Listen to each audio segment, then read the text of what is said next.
the profit experts.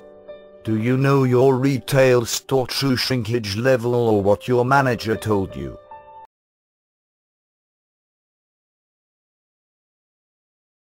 Shrinkage analysis consultancy. I was invited to consult a retailer in the Far East recently. Prior to my visit, I had already provided retail loss prevention training to executives from this company.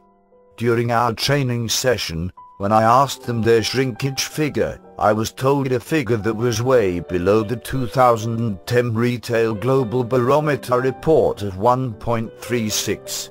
For me, this came as a surprise. How can a company from the other side of the world be doing better than the likes of Wal-Mart and Tesco, two of the most profitable retailers in the world? Now, you can imagine my excitement when I was invited to this company. On one hand, I was glad that I had the opportunity to learn from this company with a spectacular shrinkage record, but I was also apprehensive. What help could I give to a company that had a shrinkage level below the best retailers in the world?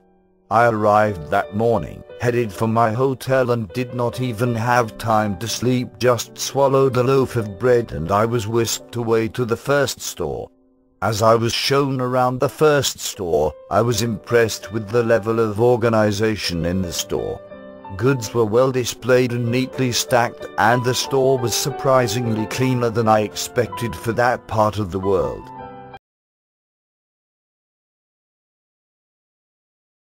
I asked the store manager what he thought his shrinkage issues were. He gave me a laundry list of symptoms instead of root causes. This was not a surprise. It is always the case with many retailers that they focus on the symptoms of their shrinkage problem instead of the root causes. He spoke about the hottest spot and hottest products in his store as we walked along.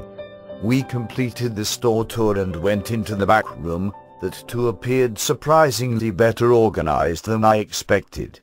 Then I requested that we went to the perishable department. I was informed that they had no perishable shrinkage. Why is that so? I inquired. All of our products are bought fresh, I was told. It sounded a plausible explanation to me at that instant. I thanked the manager for his time and we left.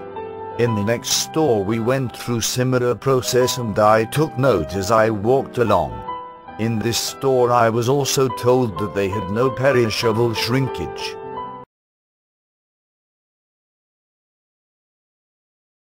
I began to get a bit concerned, but I kept my concerns to myself. When we completed the tour for the day, and we sat to have our lunch, puzzled by the idea of a supermarket not having perishable shrinkage, I asked one of the managers to explain to me this deal of not having perishable shrinkage. Fortunately for me, he was British and a former Tesco employee. He explained to me that they used a different method of perishable shrinkage calculation which made it look as if there was no perishable shrinkage.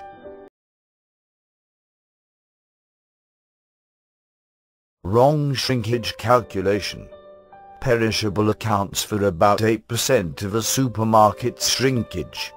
Therefore, by not reporting their perishable shrinkage, they were already miscalculating their shrinkage level by 8%. I asked myself what else they wouldn't be adding to their shrinkage number. Upon close examination I discovered that shrinkage relating to supply chain, distribution center and goods in transit were also not added to the figures.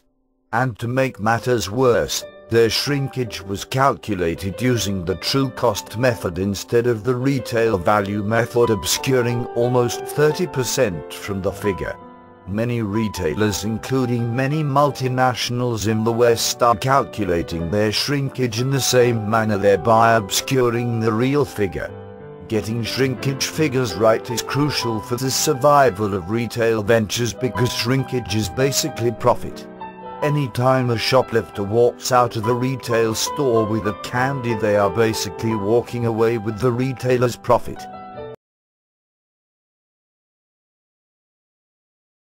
Elements to be added to shrinkage calculation.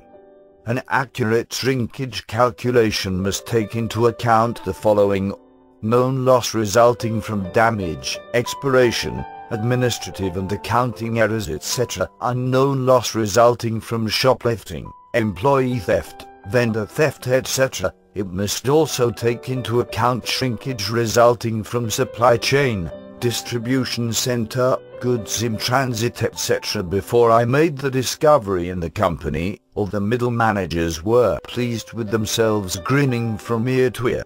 However, when I explained what could be their true shrinkage level with the addition of all the other components, the grin seems to automatically disappear from their faces. Every retailer needs to check their shrinkage using the above formula, because by maintaining the status quo, they might be grinning too soon.